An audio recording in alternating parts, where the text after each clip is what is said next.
Hello everybody, welcome back to Manual Theory. Today we're going to have another video on the 635, now that it's been cleaned up and that I've had a couple weeks to really get to know the car and evaluate it a little bit. So I'm going to do kind of an expectations versus reality thing. I'm going to compare what was promised in the listing and what we actually got. There is quite a twist at the end, so you want to stay tuned. We'll start off with the exterior, move our way inside, and then talk about the mechanicals.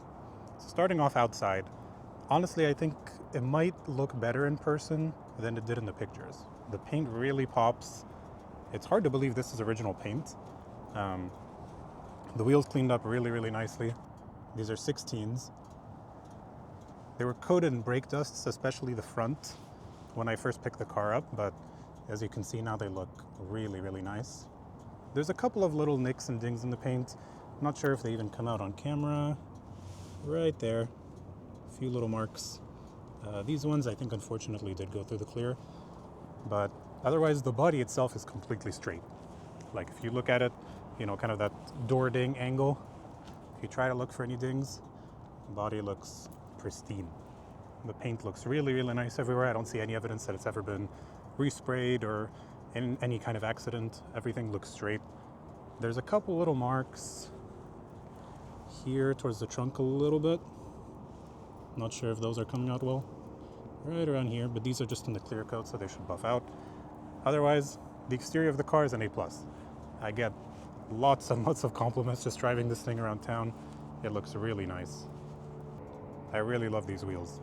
These cars originally came with what are called TRX tires. It's a certain Michelin tire size that is really hard to find today. Thankfully, this car does not have them. These are different wheels, and so you can fit normal tires to them.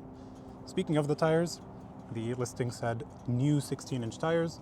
These are 16s, but they're clearly far from new. These ones are pretty beat up. You know, I did get them cleaned, so they do look relatively clean, but the date code on them is 2022, and the amount of actual tread left is pretty low. So I've got a nice set of Michelin Pilot Sport 4s coming in the mail for this thing. Otherwise, the body of the car is fantastic. Paint is great. Being a California car all its life, there is not a speck of rust anywhere. Really, really good looking car. One thing I have noticed, the passenger side keyhole here does not work, but that's no biggie. Otherwise, I am quite pleased with the exterior of this car. That classic shark nose front styling looks really good. The US bumpers are starting to bother me a little bit more. If you've seen one of these with the Euro bumpers, you'll see that the bumpers are much slimmer. These ones are, I've heard people call them diving boards because of how big they are. There is kind of a cheap mod that you can do to make these look a little bit more like the Euro ones. There are these little sort of tubes, hydraulic tubes inside that are meant to withstand impact. You can drill them basically and then shelve the bumpers in as if they've been in an impact already. I've thought about it. We'll see. Might do it. Depends on how much work it is. European bumpers, unfortunately, are not just plug and play. I think the actual mounting points for them are different, so that is not going to be a simple problem. One thing I was initially concerned about was seeing that the license plate appeared to be drilled into the bumper, but actually if you look behind, not sure how well you can see it, but yeah, you can't see it. There's a little bracket actually that goes behind the bumper, so these screws are actually just going into the bracket. They're not in the bumper, which is nice. I don't have any holes, any visible holes in the bumper itself. One last thing I noticed that the previous owner must have done that I was planning on doing myself. You can upgrade these headlights to H4 bulbs, which are much better than the stock ones. It actually looks like the previous owner already did that for me, which is nice. The light output from this thing at night is actually pretty good, so I'm not going to be touching that at all. Now, let's move inside the car. So the main thing that stands out, obviously, are these sport seats. I did make quite a fuss about them when I first bought the car. First off, they are extremely comfortable. I mean, I know these are 40-year-old seats, but at least for my body type, they fit me perfectly. I drove home 6 hours in them, zero issues. They're really nice. They also look good. Unfortunately, the leather on these is pretty cracked. That I couldn't really see in the pictures because the pictures were kind of, you know, the seats were sort of cast in shadows and the pictures are a bit dark. Especially, there's quite a big tear right here on the bolster. I'm not sure if these can be fixed or not. They overall just look a bit too tired in my opinion. I'll probably get new seat skins for these. I have seen a few companies that make them. I've heard of one called, I think it's World Automotive or World Upholstery, and then there's GAHH. I have used GAHH with my 190 before, with pretty good results. But if any of you have any experience with either of those companies, please let me know. Unfortunately, the passenger side one is kind of the same thing. It's a little bit better, there's no tears, but I feel like if you're going to replace one of them, you have to do both, otherwise it looks kind of out of place. The other thing I noticed about the seats is that the headrest adjustment motor does not work in either of them. It makes kind of a grinding noise, but the headrests actually just don't move at all. These do have this cool little thigh extension piece. It took me a while to find it because controlling it is not done with the main seat controls inside here. It's actually done with these two tiny little hidden buttons on the side. I'm not sure I fully get the appeal of them. I know the BMW guys really like these things, but to me, I didn't really feel like it offers a lot more support. They do look cool, which is why I leave it fully extended, but otherwise, meh. Looking around the rest of the interior, if we go look at the back seats, the back seats are pretty much perfect. I don't see any reason to touch the leather back here. They honestly look and feel pretty much new. The parcel shelf in the back, it looks a little brown now because it's in the sun, but it's actually still completely black. No fading or anything like that. These are definitely not the original floor mats, so I will try to locate a set of those. But yeah, otherwise the back seat looks all nice. Now let's hop in. Okay, now that we're inside the car, let's take a closer look at the interior. You can see that I removed that little cover, the carpet cover that was on here last time. I really didn't like the way it looked and it smelled a little funky. Unfortunately, it was held in place with all these little adhesive strips. So I'm gonna have to go through and wipe off all the goo that was left behind. This is obviously not the dash itself, this is a dash cap. I imagine some people would probably tell me to take it off. With regards to dash caps, I've always had a pretty consistent opinion. If you take the dash cap off, and it turns out that the dash underneath is nice, you're just gonna put the cap back on to protect the dash. If you take the cap off and the dash is cracked, well then you're gonna replace the dash and then just put a cap on it anyway to protect it. So I might as well just leave it on. Otherwise, the interior is in pretty good shape cosmetically, other than the seats, like I mentioned. I'm not a huge fan of this radio. It doesn't look too out of place in here, but I would prefer an original radio, so I'm gonna be hunting one of those down. All the buttons and switches for the most part seem okay. This one is missing the little head on the switch here, but that's no biggie. The real issue that I had on my way home was the blower motor switch. So this guy right here, it doesn't really work and there's no resistance. You can just spin it infinitely. Whee! It just goes around. Sort of makes this bad. No, oh, okay, I think it just came off. Is that, oh, okay. Well, that's not good. I think I broke it. Just put that back on. There we go. Yeah, but still, it just spins around with no resistance. So on my entire way home, I didn't really have any kind of air coming in here, which was not ideal. One thing I did discover though is there are these two unlabeled switches down here. 1, 2. If I start the car up, I can show you what they do.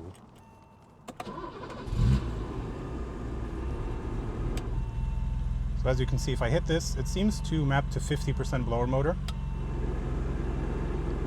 And then if I hit it on the other side, it goes to 100%.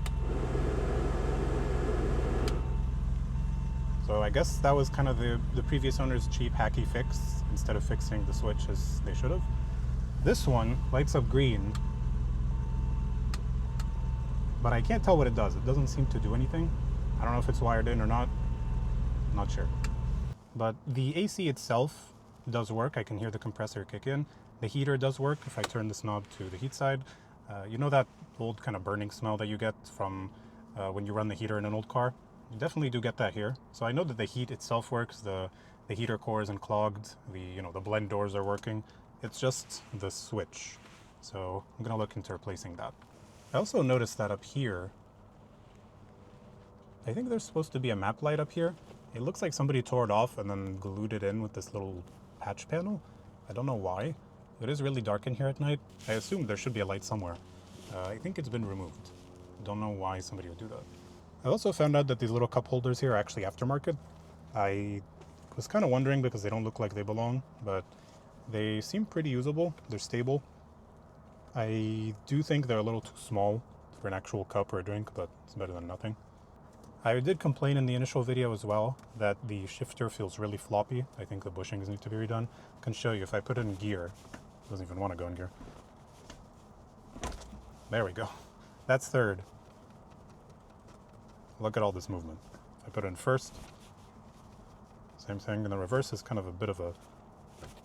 You really got to shove it, and it feels mushy and kind of crunchy in there. I don't like the way that feels. Fifth also seems to be way off to the right. I don't know why, but my first few times getting in this car, I kept trying to hit the gate between third and fifth. You got to really just kind of manhandle it a little bit to get it in there. The whole shifter just feels really inconsistent. I think these bushings are going to need to go. If anybody has any short shift kits that they know about, nothing too racy, but just something that tightens the shifter up a little bit, please let me know. If not, I'll probably just be redoing it with OEM bushings and everything. One thing that I do really like though is the steering wheel. I believe it's called the M-Tech 1 steering wheel. Yes, by modern standards, it is huge, but it feels really nice in the hand. The leather feels good. This little M-color stitching is a really nice touch, along with this little band at the bottom of the wheel here. It's just the right thickness. I know that modern BMW wheels are way too thick. This one feels really nice. One final thing I noticed when I was driving the car home is that the travel in the clutch feels really short. So in most manual cars, I think the clutch should probably sit a little bit higher than the brake. In this car, it's about the same. You can see the actual travel is pretty much it. It's really just a few inches. So I would like to try to see if I can maybe raise the pedal a little bit. The brake pedal itself also feels a little bit loose. I don't think that's normal. If you look at the clutch, for instance, it doesn't budge. Yeah. Now let's take a look under the hood. So a couple interesting things under the hood. One, as I mentioned in that initial video, you've got that little kill switch that kept causing problems for me. That's that little box right there. In the dark, in my garage, it also flashes this kind of ominous green looking light. I think it's going bad as well because I had the car hooked up to a battery tender for a week and it's still cut power. And I know that the battery was fully charged because it was on the tender. So I'm going to be removing that for sure. Otherwise, the engine bay looks pretty tidy. You might have seen my video where I found a leaking O-ring underneath the fuel pressure regulator here. That was dripping gas everywhere. I replaced that. No more fuel leak. As I pointed out in the first video as well, this car was supposed to be B35 swapped. I got home and I realized this is still a B34. So if you see right here on the intake manifold, this says 3235. A B35 intake manifold should just say 35. So the way that I knew that this was a B34 is I checked the crank pulley. So on a B34, the crank pulley is smooth. On a B35, the crank pulley is geared. It has teeth in it. And the reason for that is that the B34 and the B35 have different engine management systems. The B34 has Motronic 1.0 and the B35 has Motronic 1.3. So 1.0 uses these two sensors in the transmission bell housing to serve as the crankshaft position signal, and 1.3 uses the crank pulley. Actually, there's a sensor on the crank pulley, and that's what the teeth are for. So when I looked at this car and I saw that it had the smooth pulley, I just assumed because it was running 1.0, this must be the B34. But then a subscriber told me, why don't you just check the number that's cast into the cylinder head? So I did. Not sure how well it's showing up on camera, but if you look at that number right there, you can't see the full number, but I'll read it to you. It's 1708843. If you look that up, it actually comes back to be a B35 cylinder head. So this car has a B35 long block, but the management system is Motronic 1.0. It's almost like somebody started the swap and then didn't finish it. Why? I'm not sure. But at least the hard part seems to have been done. The story does take a more interesting twist though. Let's go back to the garage and I'll show you what I'm talking about. All right, now that we're back in the garage, I wanted to go into a little bit more detail about this whole engine swap thing. So, as I mentioned earlier, if we take a look at the number cast into the cylinder head, Not sure how you can see it. It's right there. It's a little hard to see, but it says 1708843. Like I said, if you look that up online, it shows that this is indeed a B35 long block. But we also know that it has the old Motronic 1.0 engine management system that would have come with the B34. So this has the newer engine with the older management system. Technically, it can run like that, and it has been, and it runs very well. But I was going through the boxes of parts that I found in the trunk of the car, and I saw some really interesting stuff. So this isn't even everything that came with the car. This is just a little fraction of it. I'm probably gonna have a whole separate video just going into all the cool treasures that came with this car, just because there's so much stuff. But there's really a couple things that I wanted to highlight. So if I take a look in this box here, you remember how in the last video I mentioned that a B35 crank pulley should have teeth on it?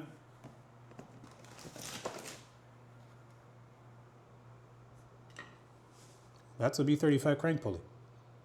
It was sitting there in one of the parts boxes that came with the car. Interesting. Then I dug a little bit further, and I found this. So this is a big multi-page printout of every single part number that is needed to do the B35 swap. So you can see there's a bunch of stuff highlighted, and actually if we skip to the last page, it kind of looks like this is a forum post based on these little icons, definitely printed out from some kind of website. Somebody did their homework. I'm pretty sure if I look through the rest of these parts, I'll find a bunch of other stuff that's also necessary for the B35 swap. So what does this show us? It shows us that the previous owner definitely had the knowledge and the expertise to complete the swap, but for some reason they stopped 80% of the way through. Why would you do 80% of the swap and then not finish? Like I said, the car will run fine using the old Motronic 1.0 system, but you're leaving a lot of power on the table. The 1.3 system is smoother, has better adaptations, and will help us unlock the full extra power of the B35. So why didn't the previous owner finish the job? I have no idea.